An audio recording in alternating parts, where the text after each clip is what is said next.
কোনো বিশেষ সিদ্ধান্ত নেয়, এটা পরিবর্তন করার সিস্টেম আছে।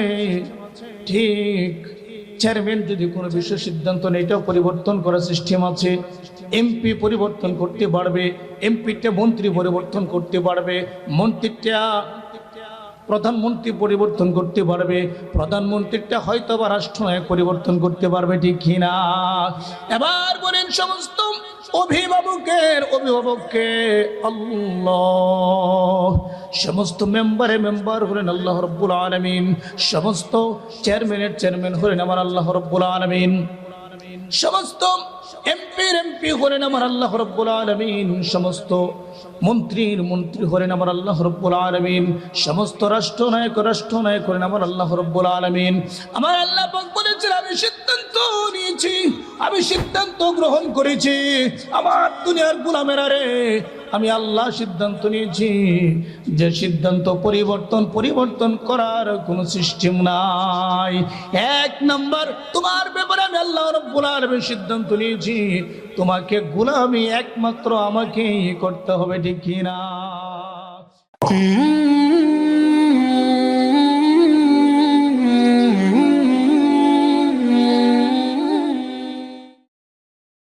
ইবাদত পাওয়ার একমাত্র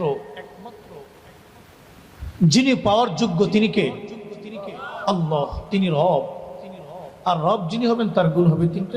এক নম্বর, তিনি আপনার আমার সৃষ্টিকর্তা হওয়া লাগবে। আল্লাহ রাব্বুল আলামিন বলেন সূরা বাকারার ভিতরে বলেন, ইয়া আইয়ুহান নাসু উবুদু রাব্বাকুমুল্লাযী খালাকাকুম والذين من قبلكم لعلكم تتقون।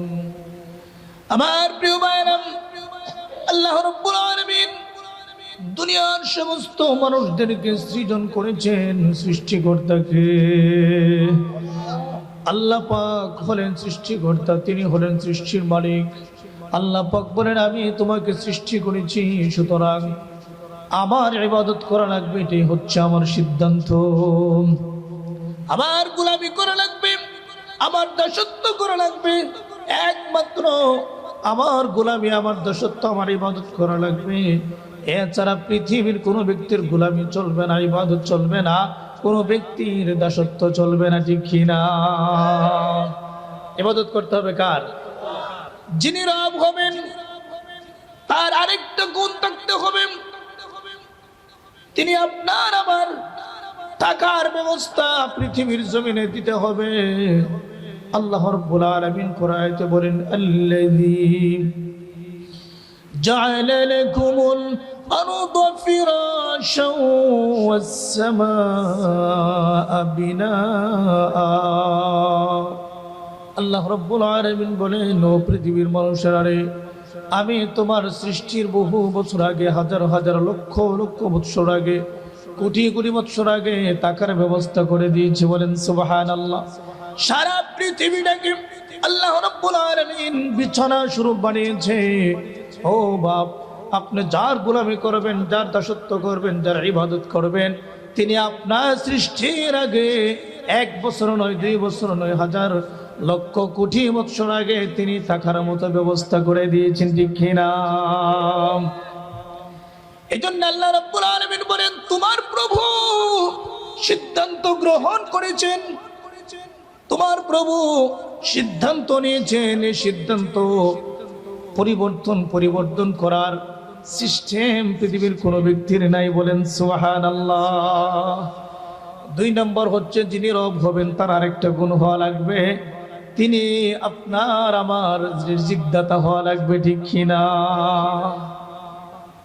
আল্লাহ পাক বলেন পরায়াতি, ওয়া আনজালা মিনাস সামাই মাআন ফাআখরাজা বিহি মিনাস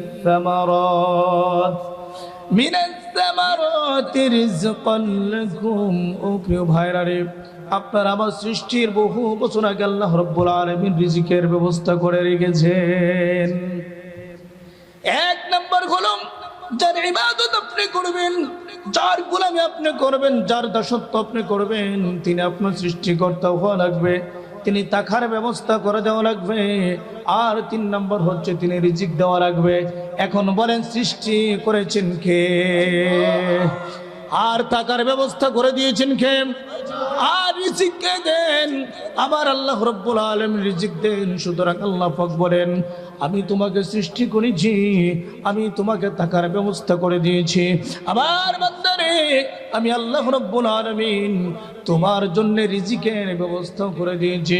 সুতরাং গোলামি আমার চলবেন, এছাড়া পৃথিবীর কোনো ব্যক্তির গোলামি চলবে না, পৃথিবীর কোনো ব্যক্তির দাসত্ব চলবে না, পৃথিবীর কোনো ব্যক্তির ইবাদত চলবে না। আমি আল্লাহ খাওয়াই, আমি আল্লাহ ধরে খাওয়াই। সুতরাং গোলামি দাসত্ব একমাত্র আমার করতে হবে। সিদ্ধান্ত কার? তিনি সিদ্ধান্ত নিয়েছেন, আল্লাহ তা'বুদু ইল্লা ইয়্যা। 1 নম্বর সিদ্ধান্ত হলো গোলামি করতে হবে কার? সিদ্ধান্ত নিয়েছেন কে? দুনিয়ার মানুষ যদি সিদ্ধান্ত নেয়, ধরেন আপনার পরিবারে কেউ সিদ্ধান্ত নিল, আপনার ছেলে সিদ্ধান্ত নিল এটা এটা এটা এটা, পরিবারের গার্ডিয়ান যিনি আছেন আপনার আব্বু, তিনি শুনলেন, শোনার পরে এই সিদ্ধান্ত পরিবর্তন হয়ে গেছে। কথা ঠিক আছে কিনা? বললো এটি এভাবে নেই, ওভাবে চলবে। অথবা বড় ছেলে শুনলো, আব্বু এটি এভাবে নেই, এভাবে করেন, পরিবর্তন হয়ে গেছে। কথা ঠিক আছে কিনা? কিন্তু 4 ব্যবস্থা করেন। 2 নম্বর, একজন কর্মী সিদ্ধান্ত নিয়েছে। কি নিয়েছে? কর্মী। নেতা যখন শুনছে এই পরিবর্তন হয়ে গেছে সিদ্ধান্ত। কথা ঠিক আছে কিনা? এইভাবে প্রত্যেকটা জায়গা থেকে সিদ্ধান্ত যখন হয়, এটা পরিবর্তন করার সিস্টেম আছে। ইভেন এমনকি গভীর মনোযোগ দিয়ে কথাগুলো শুনেন, এমনকি আপনার একটা ব্যক্তি অপরাধ করেছে, হাজার হাজার অপরাধ করেছে, তাকে ধরেছে পুলিশ, তার মামলা হয়েছে, সে জজ করে গেছে। কোথায় গেছে? জজ করে গেছে। জজ করে যাওয়ার পরে সিদ্ধান্ত হয়েছে তার মৃত্যুদণ্ড। কি দণ্ড? এবার আপিল করার সুযোগ আছে। কোথায়? হাইকোর্টে। হাইকোর্টে আপিল করেছে, তার যে মৃত্যুদণ্ড ঘোষণা হচ্ছিল, সিদ্ধান্ত নিয়ে চলে এটা পরিবর্তন হয়ে গেছে। কথা ঠিক আছে কিনা? এবার হাইকোর্ট আবার সিদ্ধান্ত নিয়েছে, আরেকটা সিদ্ধান্ত, 2 মাস পরে তার ফাঁসি হবে। এই সিদ্ধান্ত আবার চেঞ্জ করেছে, পরিবর্তন করেছে মহানায়ক রাষ্ট্রপতি। পরিবর্তন করার তিনি ক্ষমতা রাখেন। তাহলে দেখেন, পরিবারের কোন অভিভাবক যদি সিদ্ধান্ত নেয়, তাহলে সেটা পরিবর্তন করার সিস্টেম আছে। কথা বলেন ঠিক কিনা? কর্মীর ব্যাপারে যদি কোনো নেতা সিদ্ধান্ত নেয়, সেটাও পরিবর্তন করার সিস্টেম আছে। কথা বলেন ঠিক কিনা? আমার প্রিয় ভাইরা, মেম্বার যদি কোনো বিশেষ সিদ্ধান্ত নেয়, এটা পরিবর্তন করার সিস্টেম আছে। ঠিক চেয়ারম্যান যদি কোনো বিশেষ সিদ্ধান্ত নেয়, এটাও পরিবর্তন করার সিস্টেম আছে। এমপি পরিবর্তন করতে পারবে, এমপিটা মন্ত্রী পরিবর্তন করতে পারবে, মন্ত্রীটা প্রধানমন্ত্রী পরিবর্তন করতে পারবে, প্রধানমন্ত্রীটা হয়তো বা রাষ্ট্রনায়ক পরিবর্তন করতে পারবে। ঠিক কিনা? এবার বলেন, সমস্ত অভিভাবককে আল্লাহ, সমস্ত মেম্বার হলেন আল্লাহ রাব্বুল আলামিন, সমস্ত চেয়ারম্যান হলেন আমার আল্লাহ রাব্বুল আলামিন, সমস্ত এমপি হলেন আমার আল্লাহ রাব্বুল আলামিন, সমস্ত মন্ত্রী হলেন আমার আল্লাহ রাব্বুল আলামিন, সমস্ত রাষ্ট্রনায়ক হলেন আমার আল্লাহ রাব্বুল আলামিন। আমার আল্লাহ পাক বলেছেন, আমি সিদ্ধান্ত নিয়েছি, আমি সিদ্ধান্ত গ্রহণ করেছি। আমার দুনিয়ার গোলামেরা রে, আমি আল্লাহ সিদ্ধান্ত নিয়েছি যে সিদ্ধান্ত পরিবর্তন করার কোনো সিস্টেম নাই। 1 নম্বর, তোমার ব্যাপারে আমি আল্লাহ রাব্বুল আলামিন সিদ্ধান্ত নিয়েছি, তোমাকে গোলামি একমাত্র আমাকেই করতে হবে। ঠিক কিনা? আল্লাহ পাক বলেন, ও দুনিয়ার নারী পুরুষরা, আমি আল্লাহ পাক তোমাকে সৃজন করেছি।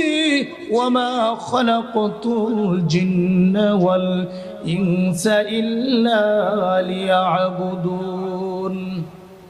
আমার বান্দারে, আমি আল্লাহ রাব্বুল আলামিন তোমাকে সৃষ্টি করেছি, সৃষ্টির পিছনে লক্ষ্য রেখেছি একমাত্র আমার ইবাদত করবে, আমার গোলামি করবে, আমার দাসত্ব করবে।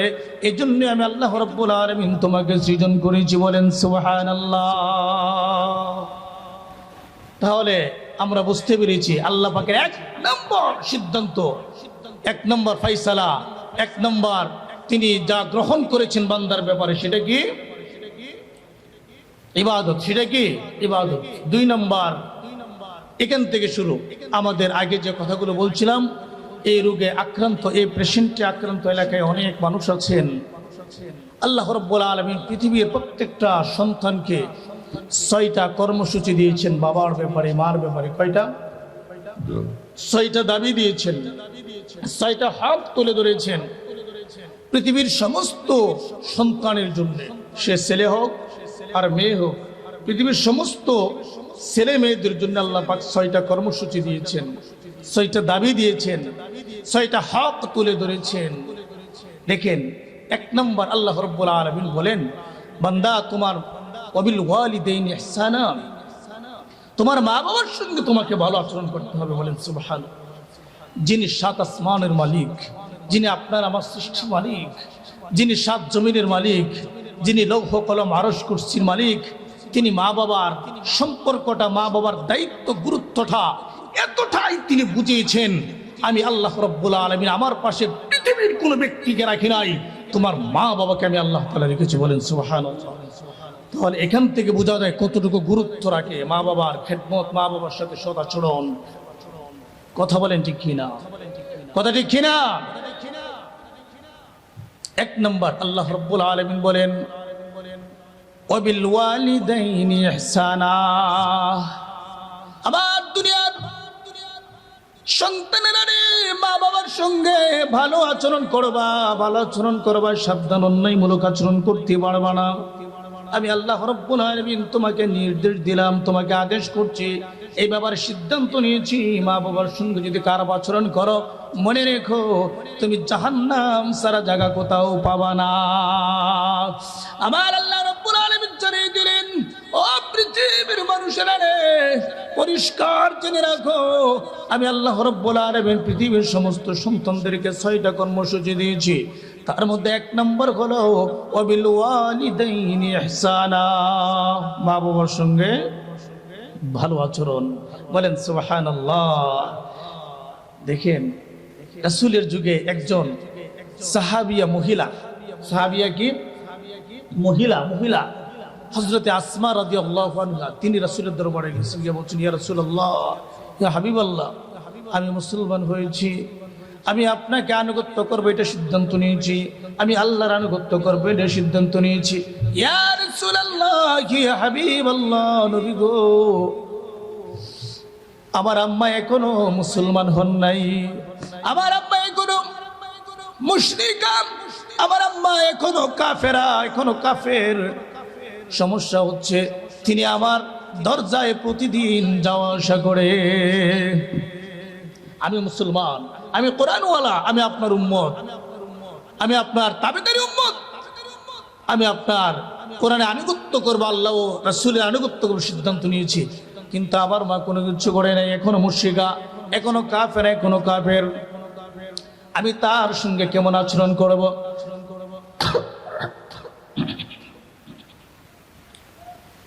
আল্লাহর হাবিব বললেন, রে আসমা, তুমি মুসলমান হতে পারো, তুমি জান্নাতের আশায় দুনিয়ার সমস্ত পাপাচার ছেড়ে দিতে পারো। রে আসমা, তুমি তাহাজ্জুদ গুজারি হতে পারো, তুমি জান্নাতের আশায় সারা রাত জেগে জেগে তাহাজ্জুদ করতে পারো, কোরআন পড়তে পারো। কিন্তু আসমা, জেনে রাখো, তোমার তো মা, কথা বলেন ঠিক কিনা? না, আসমার ইসলাম কখনো সমর্থন করে না। মা যদি দুনিয়ার খারাপ হয়, বাবা যদি খারাপ হয়, মার সঙ্গে খারাপ আচরণ করবা, বাবার সঙ্গে খারাপ আচরণ করবা, এটা হতে পারে না। আমি নবী তোমাকে আদেশ দিলাম, তোমার মা যদি মুশরিকাও হয়, তোমার বাবা যদি কাফের হয়, তারপরেও খারাপ আচরণ করার অনুমোদন না।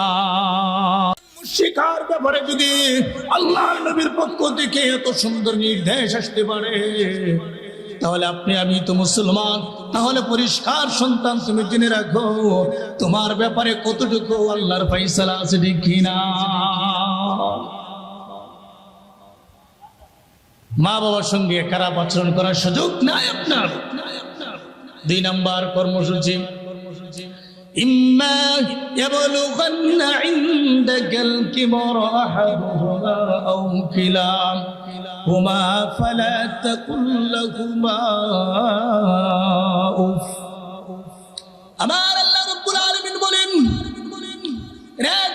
সন্তানেরা,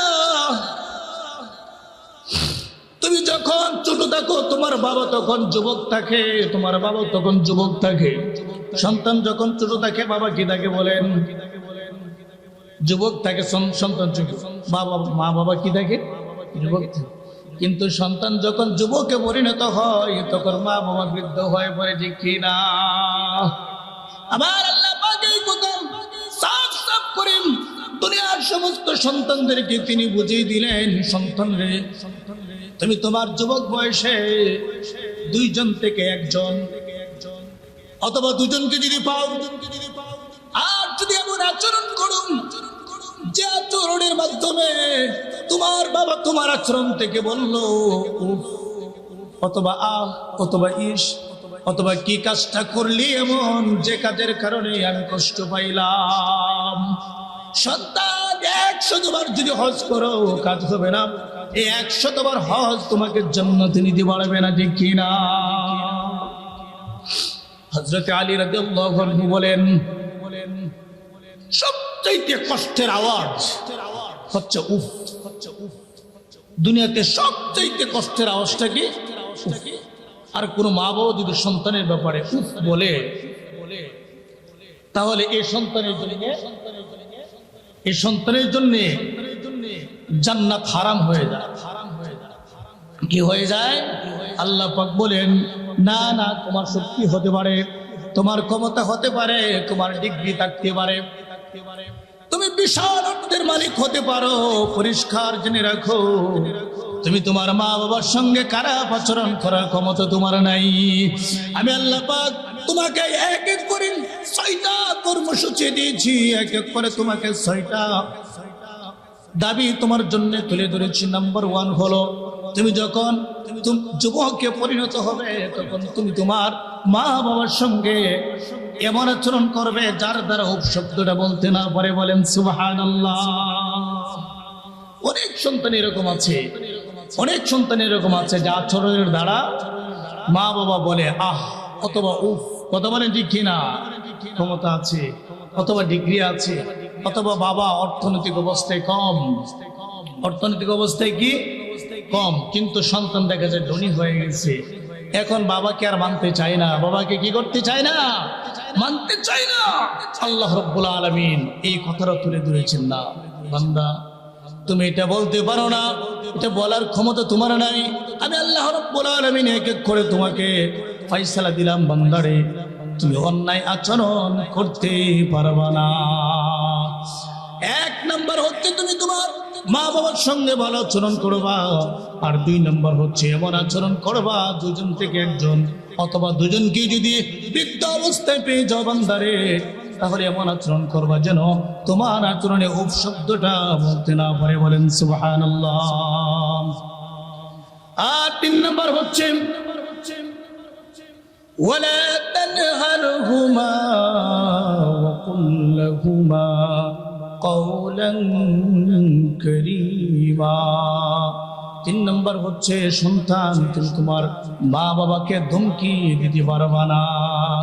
সন্তান ভালো আচরণ করে ঠিক আছে, কিন্তু মাঝে মধ্যে বাবাকে ধমকি দেয়, মাকে ধমকি দেয়, এরকম সন্তান আছে না নাই?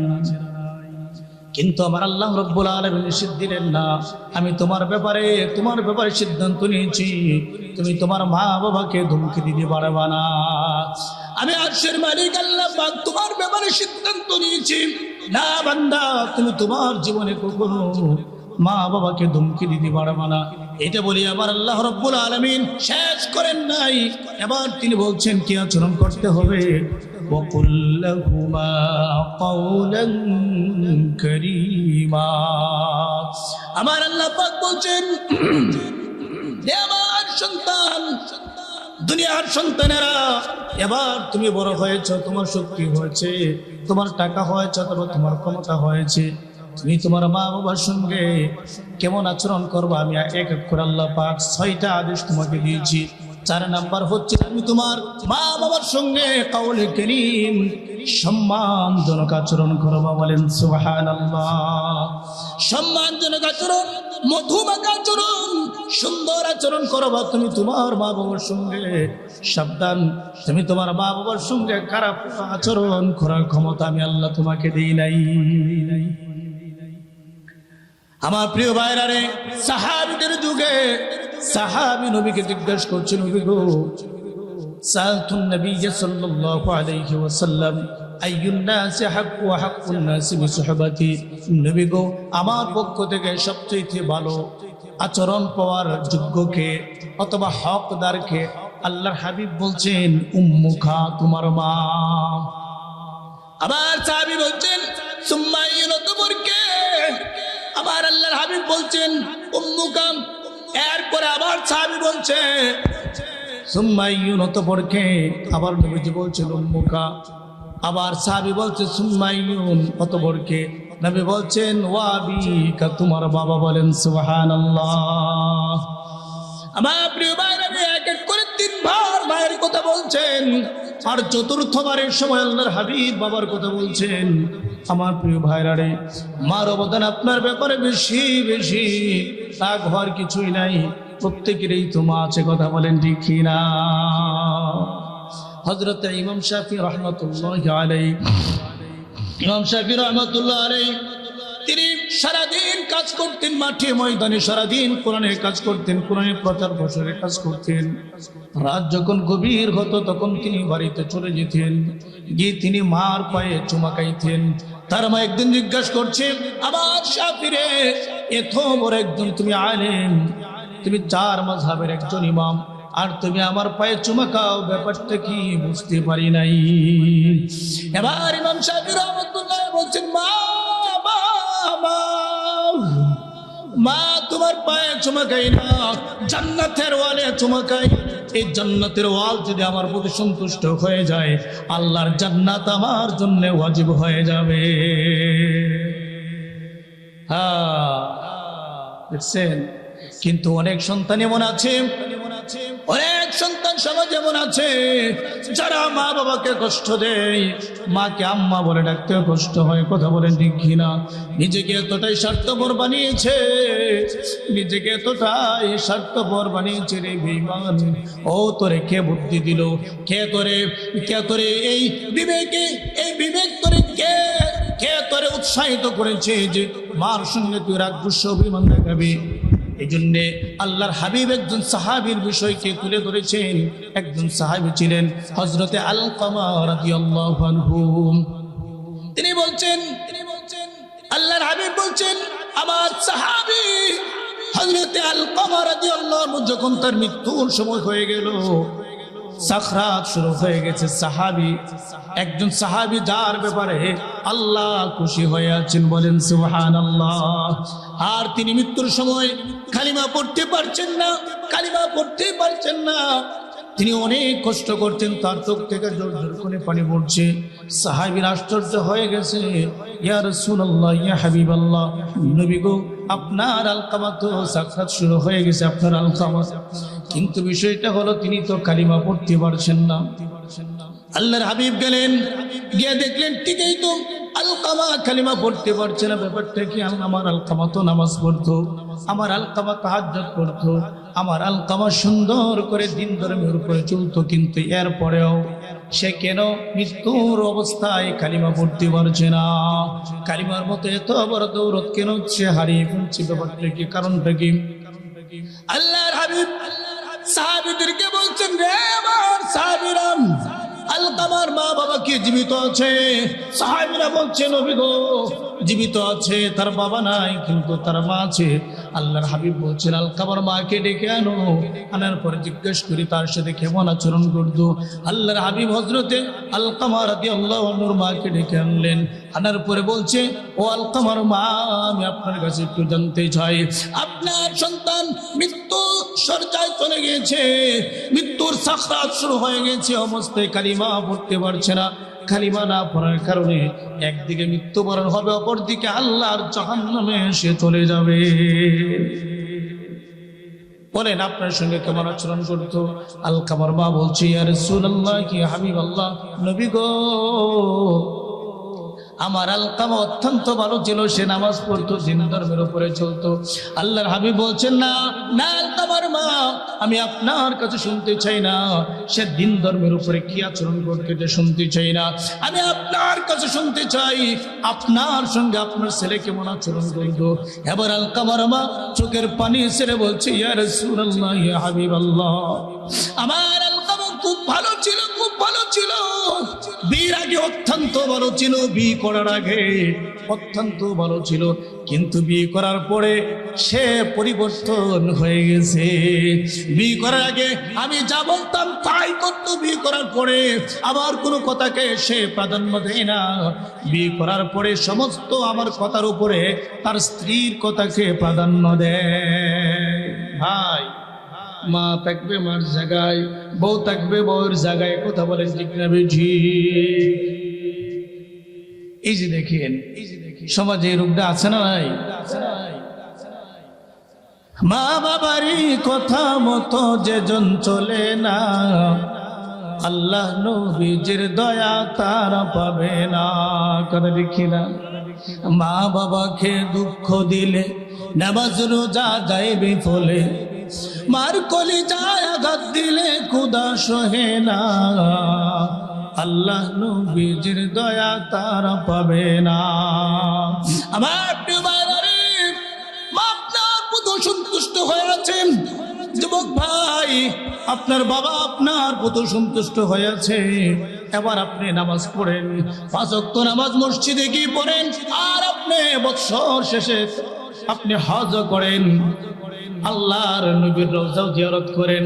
আল্লাহর কসম 100 বার যদি হজ করেন, এই হজ জান্নাতে যাওয়ার কাজে লাগবে না। আলকামার মাকে আল্লাহর হাবিব বলছেন, আপনি এবার বলেন কি আচরণ করতো? হ্যাঁ, তার বউয়ের কথাকে প্রাধান্য দিত। এবার আলকামার মা বলছে, ইয়া রাসূলুল্লাহ, ইয়া হাবিবাল্লাহ, নবী গো, আমি অনেক কষ্ট পাইতাম আমার আলকামার ব্যাপারে, আমি এই ব্যাপারে তার প্রতি সন্তুষ্ট, আমি তাকে মাফ করতে পারছি না। নবীজি বলছেন, আলকামার মা, আপনি তাকে মাফ করে দেন। নবীর মুখে মুখে বলছে, না আমি তাকে মাফ করতে পারবো না। আমার ভাই, স্ত্রী তো আপনি তাকে আনছেন, আর মা যে অধিকার দেখায় এটা হচ্ছে মাতৃত্বের অধিকার, ঠিক কিনা? মাতৃত্বের অধিকার স্বাভাবিক না অধিকারটা? আপনি হয়তো আবার রাগ করেন, গুসা দেখান, আপনার মা মাতৃত্বের অধিকার দেখায়। জানেন আপনাকে কয় মন দুধ খাওয়াইছে জানেন? আমি একটা হিসাব করেছি, 84 মন দুধ প্রত্যেকটা পৃথিবীর মা তার সন্তানকে খাওয়ান। বলেন সুবহানাল্লাহ, 84 মন দুধ খাওয়ায়। কি মনে করছেন? একটা দুধের কট্টা আনতে যান, কই দিন যায় বাচ্চার দেখেন, কথা ঠিক কিনা? হ্যাঁ, আলকামার মা বলছে, ইয়া রাসূলুল্লাহ, আমি মাফ করতে পারবো না। কিন্তু নবী তো জানে মা যদি সন্তুষ্ট থাকে তাহলে মার সন্তান সে জাহান্নামে যাবে, কথা বলেন ঠিক কিনা? আমার নবীজি সাহাবীদেরকে বলছেন, আমার সাহাবীরা রে, একটা আগুনের স্তূপ করো, বিশাল একটা আগুনের স্তূপ করো। বিরাট বড় একটা আগুনের স্তূপ করা হলো। নবীজি বলছেন, আগুন জ্বালাও, আগুন জ্বালিয়ে দেওয়া হলো। আল্লাহর হাবিব বলছেন, আলকামার মার সামনে আলকামাকে আগুনে ধাক্কা দিয়ে ফেলে দাও। এই কথাগুলো আলকামার মা শুনতে পাচ্ছে। শোনার পরে বলছে, ইয়া রাসূলুল্লাহ, ইয়া হাবিবাল্লাহ, আমি তো আবার সন্তানকে 10 মাস 10 দিন গর্ভে রেখেছি। ইয়া রাসূলুল্লাহ, আমার চোখের সামনে আগুনে ফেলে দিবেন, হতে পারে না। আল্লাহর হাবিব বলছেন, আলকামার মা, আলকামার মা, আপনি যদি আমার আলকামাকে ক্ষমা না করেন তাহলে দুনিয়ার আগুনের চাইতে আরো 70,000 গুণ বেশি আগুনের ভিতরে আলকামা জ্বলবে। আমি চাই না আপনার চোখের আড়ালে সে আগুনে জ্বলুক, আমি চাই আপনার চোখের সামনেও যেন আগুনে পুড়ে সারকার হয়ে যায়। আপনার অন্তরে যদি একটু মায়া লাগে, আপনার অন্তরে যদি একটু মহব্বত আর ভালোবাসা লাগে, আর এই মহব্বত আর ভালোবাসায় আর এই মায়ার কারণে যদি আপনি মাফ করে দেন, তাহলে জাহান্নামের আগুন আলকামার জন্য হারাম হয়ে যাবে। এবার আলকামার মা আল্লাহর হাবিবকে বলছি, ইয়া রাসূলুল্লাহ, আমি আমার আলকামাকে মাফ করে দিলাম। সাথে সাথে আল্লাহর হাবিব বলছেন, সাহাবীরা রে, ইয়া সাহাবুন, ইয়া আমার সাহাবীরা, কোথায় এত তাড়াতাড়ি করে আলকামার কাছে যাও, গিয়ে দেখো কালিমার মতো বড় দৌলত তার জবানে আসছে কিনা একটু যাও। হযরতে বেলাল রাদিয়াল্লাহু আনহু, হযরতে সাইয়্যিদনা আবু বকর সিদ্দিক রাদিয়াল্লাহু আনহু দৌড়ে গেলেন। এবার গিয়ে দেখতে পেলেন আলকামা রাদিয়াল্লাহু আনহু জোরে জোরে বলছে, লা ইলাহা ইল্লাল্লাহু মুহাম্মাদুর রাসূলুল্লাহ সাল্লাল্লাহু আলাইহি ওয়াসাল্লাম। দেখলেন, মা বাবা যদি অসন্তুষ্ট থাকে তাহলে আপনি হাজার আল্লাহর ওলি হওয়ার পরেও জান্নাত পাবেন না। কালিমার মতো দৌলত আপনি হারিয়ে ফেলবেন। এই লম্বাদারি কাজ হবে না, লম্বা জুব্বা কাজ হবে না, হজ কাজ হবে না, যাকাত কাজ হবে না, কিচ্ছু কাজ হবে না আপনার মা বাবা যদি আপনার প্রতি অসন্তুষ্ট থাকে। ঠিক কিনা? ঠিক কিনা? এবার আল্লাহ রাব্বুল আলামিন 5 নম্বরে বলছেন, না বান্দা, তুমি তোমার মার সঙ্গে কখনো খারাপ আচরণ করো না। 2 নম্বর হচ্ছে এমন আচরণ করো যে আচরণ দ্বারা তোমার মা বাবা কোনোদিন উপশব্দটা বলে না। 3 নম্বর হচ্ছে তুমি তাকে কোনোদিন ধমকি দাও না। 4 নম্বর হচ্ছে তুমি সব সময় তার সঙ্গে কওলে কারীম, সম্মানজনক কথা বলো। এরপরেও তোমার দায়িত্ব শেষ হয় নাই। 5 নম্বর গুলো, ওয়াখফিদ লাহুমা জানাহাল মিনার রাহমাহ। বান্দারে, তুমি যে চলবা ও সন্তান, মা বাবার সামনে যখন চলবা তখন অহংকার দেখায়া চলিও না, গর্ব দেখায় চলিও না, বুক টান টান করে তুমি চলবা না। কার দেশ? কার দেশ? বলেন কার দেশ? আল্লাহর আদেশ। আল্লাহ নিজে বলছেন, সাবধান, তোমার মা গরিব হতে পারে, তোমার বাবা বৃদ্ধ হতে পারে, তোমার মা দুনিয়ার একেবারে বৃদ্ধ মানুষ হয়ে যেতে পারে। সাবধান, সাবধান রে। মা বাবার খেদমত করবা, মা বাবার সঙ্গে সম্মান করবা। আমার ইবাদত করা যেমন করে তোমার উপরে ফরজ আইন করে দিয়েছি, তোমার মা বাবার খেদমত করা, তোমার মা বাবার খোঁজখবর নেওয়া আমি আল্লাহ তাআলা তোমার উপরে ফরজ আইন করে দিয়েছি। হযরত মুসা আলাইহিস সালাম আল্লাহর কাছে বললেন, ইয়া রব্বি, হে আমার প্রভু, আমি যে জান্নাতে যাব, আমার জান্নাতের সাথীটা কে হবে একটু জানতে চাই। কথা বলেন ঠিক কিনা? মুসা আলাইহিস সালাম কথা বলতেন বেশি না? কথা কন না গা? মুসা আলাইহিস সালাম কথা বলতেন বেশি। ওনার একটা উপাধি ছিল মুসা কালিমুল্লাহ। এই উপাধির মানে কি জানেন? ব্যক্তি পাগল মনিবের সাথে কথা বলতে। ব্যক্তি পাগল মনিবের সাথে কথা বলতে। হ্যাঁ, এবার আপনার আমার নবী, ওনার উপাধিটা কি ছিল? হাবিবুল্লাহ। হাবিবুল্লাহ দ্বারা কি বোঝায় জানেন? হাবিবুল্লাহ দ্বারা বোঝায় মনিব বান্দার সঙ্গে কথা বলতে পাগল। আমার প্রিয় ভাইরা, এমন নবী আমরা পেয়েছি, তার সাথে স্বয়ং আরশের মালিক আল্লাহ কথা বলতে পাগল। তার উপাধি হলো হাবিবুল্লাহ। মুসা আলাইহিস সালাম বলছেন, ইয়া রব্বি কারীম, আমি যে জান্নাতে যাব, আমার জান্নাতের সাথীটা কে হবে? আল্লাহ পাক বললেন, ও মুসা, তোমার জান্নাতের সাথে আরেকজন নবী হবে না, তোমার জান্নাতের সাথী আরেকজন আলেম হবে না, পীর গাউস কুতুব হবে না, তোমার জান্নাতের সাথী হবে একজন কসাই। কি আশ্চর্য ব্যাপার! ইয়া রব্বি কারীম, আল্লাহ, আমি মুসা, আমি একজন তোমার পয়গম্বর, আমার জান্নাতের সাথী হবে একজন কসাই। ব্যাপারটা মারা যায় না, তবে হ্যাঁ মানতে পারি, ওই কসাই দুনিয়ার জমিনে এমন কি কাজ করছে যে কাজের কারণে তুমি সন্তুষ্ট হয়ে আমি মুসার সঙ্গে জান্নাত তার জন্য ওয়াজিব করে দিয়েছো। মুসা আলাইহিস সালাম বলছেন, ইয়া আল্লাহ, তুমি বলো ওই কসাইয়ের বাড়ি কোথায় বলো।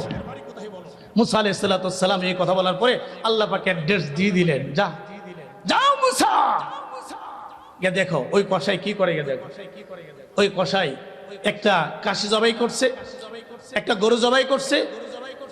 গরুর ভিতরে যে দামি দামি কয়েকটা গোস্তের টুকরো ছিল, এগুলো একটা আলাদা ফুটার মধ্যে বাঁধলো। আর কিছুক্ষণ পরে আরেকটা কাশি জবাই করছে। কাশির যে মূল্যবান গোস্তের টুকরাগুলো, এগুলো একটা ফুটার মধ্যে বাঁধলো। এটা মুসা আলাইহিস সালাম দৃশ্যটা দেখতে পাচ্ছেন। মুসা আলাইহিস সালাম এই ব্যক্তির পাশে যখন দাঁড়িয়েছিল, ব্যক্তির একবার প্রশ্ন করেছিল, আপনি কে? বলছে, হ্যাঁ, আমি একজন পথিক, আমি আপনার সাথে আজকে আপনার বাড়িতে যেতে চাই, আপনি কখন যাবেন? বলছে আমি ওইটাই যাব, যখন আমার কাজ শেষ হবে তখন আমি যাব। বলছে আমাকে সাথে করে নিয়ে যাবেন? বলছে হ্যাঁ নিয়ে যাব। মুসা আলাইহিস সালাম বলছেন আমি আপনার বাড়িতে একটা রাত যাপন করতে চাই, একটা রাত যাপন করতে চাই। যুবক ভাইয়েরা, যুবক ভাই, মা বাবা আছে। সাহাবী একজন জিজ্ঞাসা করছে আমি আমার মা বাবার সঙ্গে কেমন আচরণ করব?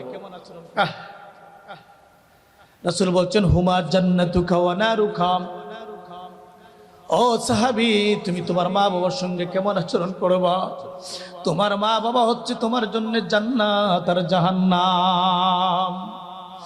যদি তুমি তোমার মা বাবার সঙ্গে খারাপ আচরণ করো, সন্তান জেনে রাখো তুমি জাহান্নামে তোমার জায়গা বানিয়ে নিলা।